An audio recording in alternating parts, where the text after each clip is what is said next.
Friends ఇప్పుడే అందిన వార్త సంక్రాంతి సెలవులపై మరో ముఖ్య ప్రకటన వచ్చింది. విద్యార్థులకు సంబంధించి సంక్రాంతి సెలవుల కోసం మరో ముఖ్య ప్రకటన రావడం జరిగింది. ఆ వివరాలు వీడియోలో తెలుసుకుందాం. వీడియో అక్కడ స్కిప్ చేయకుండా చూడండి. అలాగే తప్పకుండా ఒక లైక్ చేయండి. లైక్ చేయడం వల్ల మరింత మందికి సమాచారం చేరుతుంది. అలా వీడియోని తప్పకుండా ఛానల్ అయితే ఫాలో అవుతుండండి. ఇంకా వివరాల్లోకి అయితే కనుక వెళ్ళిపోదాము. విద్యార్థులు పేరెంట్స్కి బిగ్ అలర్ట్ అయితే వచ్చింది. ఏపీలో సంక్రాంతి సెలవులు కుదించే అవకాశం కనిపిస్తోంది అంటున్నారు. అంటే సెలవులు అయితే తగ్గిపోబోతున్నాయని చెప్తున్నారు. ఇప్పటికే ప్రకటించిన సెలవుల్లో ఇప్పుడు మార్పు చేయనున్నట్లు సమాచారం. రాష్ట్రంలో కొంతకాలంగా వరుసగా భారీ వర్షాలు కురుస్తున్నాయి. ఫలితంగా పలు జిల్లాల్లో పెద్ద మొత్తంలో సెలవులు ఇవ్వాల్సి వచ్చింది. దీంతో సిలబస్ను నిర్ణీత లక్ష్యంలోగా పూర్తి చేయడానికి ఇబ్బంది అవుతుందని తాజాగా ప్రభుత్వానికి అయితే నివేదికలు అందుతున్నాయి. దీంతో సంక్రాంతి సెలవుల కుదింపు పైన ప్రతిపాదనలపై తుది నిర్ణయం తీసుకోవాల్సి ఉందంటున్నారు.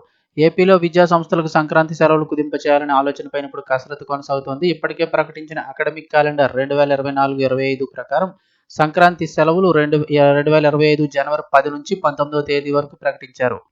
కానీ ఇప్పుడు సంక్రాంతి సెలవుల్లో కోత పెట్టే అవకాశాలు కనిపిస్తున్నాయంటున్నారు. ఈ మేరకు విద్యాశాఖ నుంచి ప్రభుత్వానికి ప్రతిపాదనలు అందినట్లు సమాచారం. ఇటీవల కాలంలో ఏపీలోని పలు జిల్లాల్లో వరుసగా భారీ వర్షాలు కురిశాయి. దీంతో ఆ జిల్లాల్లో విద్యా సంస్థలకు జిల్లా కలెక్టర్లు సెలవులు ప్రకటించారు. ఈ సెలవుల కారణంగా సిలబస్ అలాగే బోధన పూర్తిగా అవ్వలేదని అధికారులు ప్రభుత్వానికి నివేదిక ఇచ్చారు. ఇప్పటికే పరీక్షల క్యాలెండర్ ఖరారు చేయడంతో సిలబస్ పూర్తి చేసేందుకు సంక్రాంతి సెలవులను పరిమితం చేయాలని సూచించినట్లు సమాచారం. దీంతో సంక్రాంతి సెలవులను 5 రోజులు ఇచ్చే అవకాశం ఉందంటున్నారు. అందులో భాగంగా జనవరి 11 నుంచి 16వ తేదీ వరకు సెలవులు ఉండే అవకాశం ఉందని సమాచారం. ఏపీలో సంక్రాంతి పెద్ద పండుగగా పెద్ద ఎత్తున అయితే నిర్వహిస్తారు. ఇతర ప్రాంతాల్లో ఉన్న వారు సైతం సొంత గ్రామాలకు వస్తారు. ఇక పేరెంట్స్ తమ పిల్లల సెలవులకు అనుగుణంగా ప్రయాణాలకు సిద్ధమవుతుంటారు. రిజర్వేషన్లు కూడా చేసుకున్నారు.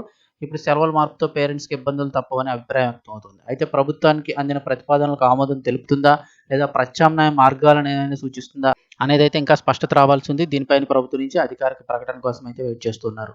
సో లేటెస్ట్ అప్డేట్స్ ఎప్పటికప్పుడు తెలుసుకోవడానికి ఛానల్ వెంటనే సబ్స్క్రైబ్ చేసుకోండి.